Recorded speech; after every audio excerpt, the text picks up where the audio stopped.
like to enter a disclaimer at the very beginning. Not that you would think that, but I'm no hero.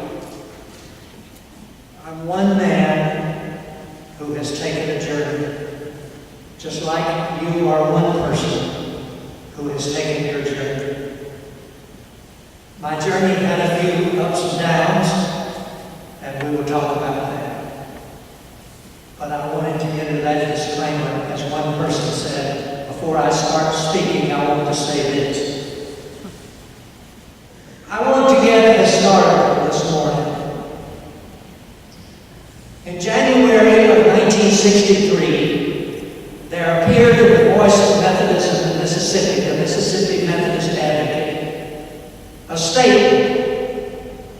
It was signed by 28 ministers. I was one of those 28. What it said was, basically three things. It said, first of all, we believe that God loves all human beings, both men and women, and that He's no respecter of any of them and loves all of them. Secondly, it said, we are not communists. And third, it said, we believe that public funds should not be used to establish the private academies that the White Citizens Council of the state were establishing to avoid integration. The Associated Press immediately picked up this article, and it was splashed on newspapers all across the country. It was somewhat unbelievable to us, but we started receiving mail from Colorado, from Washington, D.C., from New York, and all in between. Letters from everywhere, both outside and inside of the state. Literally speaking, all hell broke loose. We had all these letters coming from all over the country, and then we had the letters coming from Mississippi, who were those letters were less than complimentary. Indeed, one of my cousins, who was then head of the junior college program in Mississippi, which was expansive, wrote to me and said, how could I blemish the name of Lord by deeming to sign my name to such a communist paper? That was only one of the mild ones. What caused all this furor? I mean, when you look at that statement we made in the light of today, you'd say that's a pretty innocuous statement you guys made. What caused all the furor? And the furor it was all over the country. And here we were, 28, in a state that suddenly decided we were communist punks, or if not communist punks, at least communist sympathizers, and the worst, we were actually outright communists. What caused all that furor over a relatively innocuous statement? To understand what caused it, you would have to be historical and realize the setting out of which it was written. In the time it was written, 1963, the height of the Civil Rights Movement, Mississippi was a totally segregated state. It had been segregated since right after the Civil War, just as soon as the Union Army left and went north.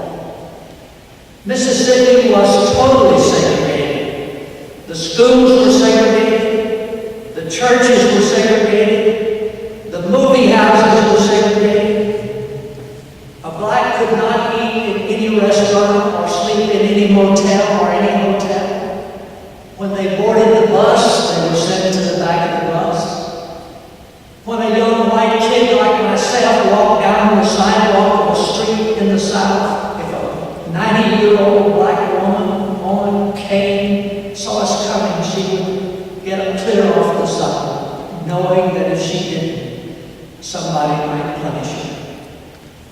We were totally segregated. You could could go into the J.C. Penney store, which was the biggest store that time in Jackson, Mississippi, and you would see water fountains.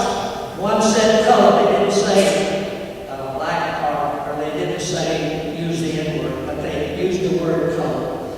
They had a colored drinking fountain, and they had a white drinking fountain. They had a colored restroom, and they had a white restroom. If a black person went to a white person's house, they never went to the front door. They knew better than that. They knew what the Ku Klux Klan could do about that. They always came to the back door.